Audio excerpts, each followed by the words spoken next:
Alright, सो नमस्कार दोस्तों, this is Mayank here and आज इस वीडियो के अंदर हम लोग बात करेंगे DU LLB की थर्ड मेरिट लिस्ट के बारे में।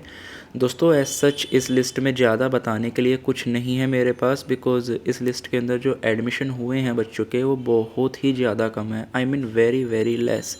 एंड कट ऑफ भी एज सच कोई डिक्रीज़ नहीं हुई। वी वर थिंकिंग कि at least 1 to 2 marks cut off जाएगी, but still there is no a major decreasement, even not a little decreasement in the cutoff rate, but this is how the thing works.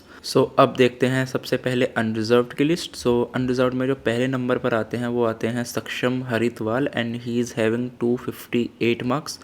Now इनके 258 marks and still his name is in the third merit list. हो सकता है कि इन्होंने first 2 cut off के अंदर admission ना लिया हो, ठीक है। तो रिकन्सिडरेशन की वजह से हो सकता है कि इनका नेम इस लिस्ट के अंदर शो हो रहा हो, जो कि हमने उस नोटिस में पढ़ा था।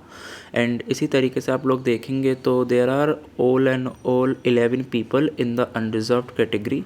एंड जो लास्ट कट ऑफ गई है वो गई है 232 एंड लास्ट कट ऑफ भी इतने पे ही थी। तो वी कैन से दैट कि कोई चेंज नहीं आया कट ऑफ लिस्ट के अंदर। एंड अगर हम लोग देखते हैं तो दिस इज़ सी 258 से लेकर के 236 1 2 3 4 एंड 5, ठीक है। सो 5 बच्चों के नाम तो ऐसे हैं जो कि पहले ही किसी और लिस्ट के अंदर एलिजिबल थे, तो अगर वो शायद वहाँ एडमिशन ले लेते तो यहाँ पर कुछ सीटें शायद और बच्चों को मिल सकती थी, बट अनफॉर्चुनेटली क्या ही कर सकते हैं इसमें। And now coming out to the OBC list, again सभी कैटेगरी का सेम हाल है। इसके अंदर भी कोई एज सच डिक्रीजमेंट नहीं हुआ है।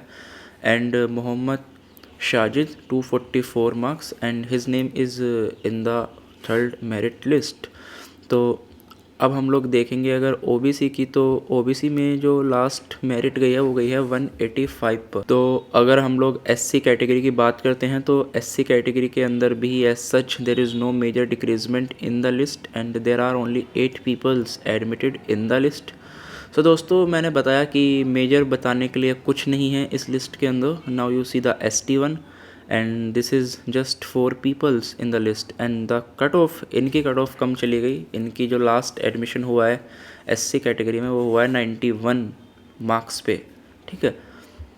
एंड जो हमारी लास्ट कैटेगरी आती है that is the EWS category. तो EWS की कट ऑफ में भी ऐसा कोई मेजर डिक्रीजमेंट नहीं आया। उनकी कट ऑफ कितने पे गई है? 196 पे। तो all and all if you will feel that this list is to I mean useless, because कुछ सीट्स ही नहीं इंक्रीज़ हुई, कुछ बच्चों का एडमिशन ही नहीं हुआ, even though the cut of भी नहीं डिक्रीज़ हुई। सो there are only 3-4 peoples who are being admitted in the list, nothing more than that. But I understand guys the pain which you are going through right now and मेरे भी कुछ friends हैं, I mean 2 से 3 friends मेरे ऐसे हैं जो कि बॉर्डर्स लाइन पे थे। One is from the unreserved, one is from the OBC category and उनका नहीं हुआ। Definitely feeling very very disheartening right now, ठीक है। मन भी नहीं कर रहा वीडियो बनाने का उसी वजह से, बिकॉज आई वॉज थिंकिंग कि उनका हो जाएगा, कि एक नंबर तो मेरिट लिस्ट एटलीस्ट चली ही जाएगी, बट नहीं गई मेरिट लिस्ट।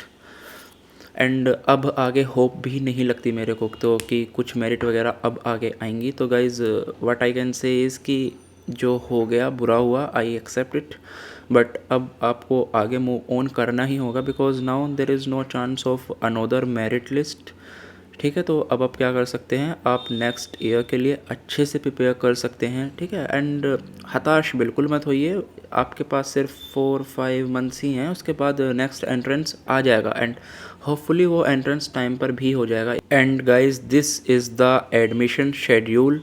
सो आप इस एडमिशन शेड्यूल को देखिए, admission schedule for the faculty of law and the displayed of the third allotment list is on the 27th।